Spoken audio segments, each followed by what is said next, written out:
তো নমস্কার বন্ধুরা, আজকে আবার একটা নতুন মাছ ধরার ভিডিও নিয়ে লোকের পুকুরে চলে গেছে। তো দেখতে থাকুন আর আমার চ্যানেলটাকে সাবস্ক্রাইব করে নিন আর লাইক করে দিন।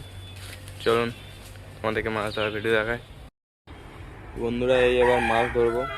টোপটা লাগিয়ে নিই, দেখি মাছ পাই নাকি।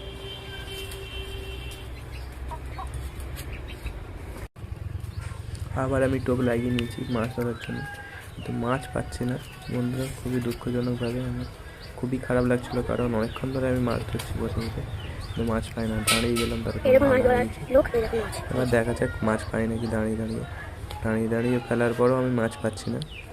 তো আবার আমি জায়গাটা চেঞ্জ করবো ভাবলাম। আমি একে বলবো সরে যায়, মাছ ধরার লোক তো ধরতেই পারছে না। এই দেখুন মুখটা লুচিয়ে নিয়েছে এই জন্য। তারপর আমি জায়গাটা চেঞ্জ করে আবার এই সাইডে ফেলতে, একটা টোপ ফেলতেই আবার একটা মাছ পেয়ে যায়। দেখুন আমি একটা ছোট্ট মতো মাছ পাই, কিন্তু মাছটা দুঃখজনকভাবে খুলে পড়ে যায়। তো আমার খুবই খারাপ লাগে, কারণ অতক্ষণ বসে আমি মাছ পাইনি, যে একটা পেলে যদি আবার পড়ে যায়।